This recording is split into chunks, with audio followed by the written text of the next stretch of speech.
J'étais en train de parler avec ChatGPT avant-hier, hier, et aujourd'hui, tu lui poses une question sur ce que vous avez dit, elle ne se souvient plus de rien. Tu es obligé de lui rappeler tout, de lui donner toutes les informations, de raconter tout pour qu'elle va comprendre et se mettre en contexte. Ou bien tu pars sur les anciennes discussions, tu scrolles jusqu'à ce que tu vas trouver la bonne discussion pour qu'elle va se mettre en action. Tu lui demandes encore de générer une image pour toi. Elle génère l'image n'est pas bonne. Tu veux qu'elle la corrige, elle génère une deuxième image, c'est pas bon. Tu génères encore troisième image, c'est fini. Le quota est terminé. Tu dois attendre jusqu'à demain pour que tu vas continuer l'utilisation, la génération des images encore, alors que peut-être l'image n'est même pas bonne. L'image que tu as eue n'est même pas ce que tu veux. Par exemple, le résultat n'est même pas exactement ce que tu veux.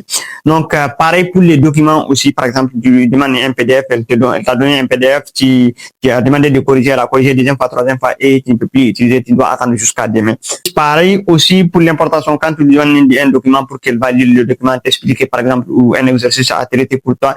Donc, dès que tu envoies 2, 3 ou 4 comme ça, c'est bloqué, tu dois attendre jusqu'à demain. Ou bien si tu veux, tu payes l'abonnement ChatGPT Plus pour que tu vas avoir accès à ces fonctionnalités de manière un peu plus élargie.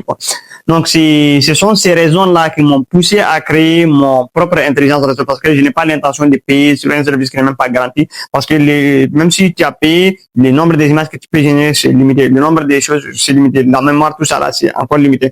Donc, comme je suis un gros consommateur des intelligences artificielles, j'utilise trop, surtout pour la génération des images et des documents encore. Donc, et puis je discute trop, surtout sur des sujets, j'approfondis des choses comme ça.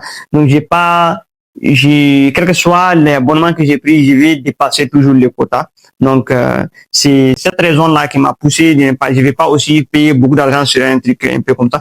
Donc, j'ai décidé de créer moi mon propre intelligence artificielle qui est capable de mémoriser tout, de se rappeler de toutes les discussions depuis le début. Elle se souvient de tout. Donc, c'est Zelexity.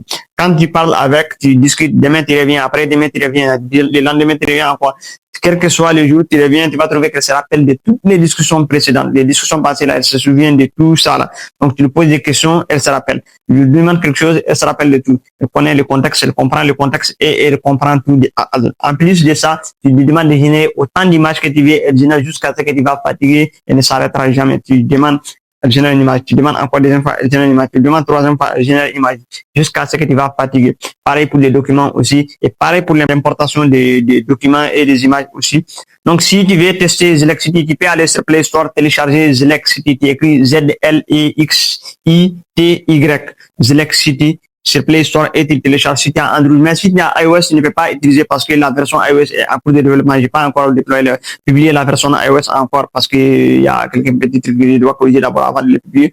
Donc la première version Android quand même est disponible sur Play Store et la version web aussi est en cours de test est disponible sur izai.online. izai.online. Tu peux aller visiter, tu peux liker la vidéo et partager au maximum à tes amis. N'hésite pas à me dire en commentaire si tu veux une vidéo encore dans laquelle j'explique et je montre comment utiliser Zelexity de la bonne manière, par exemple.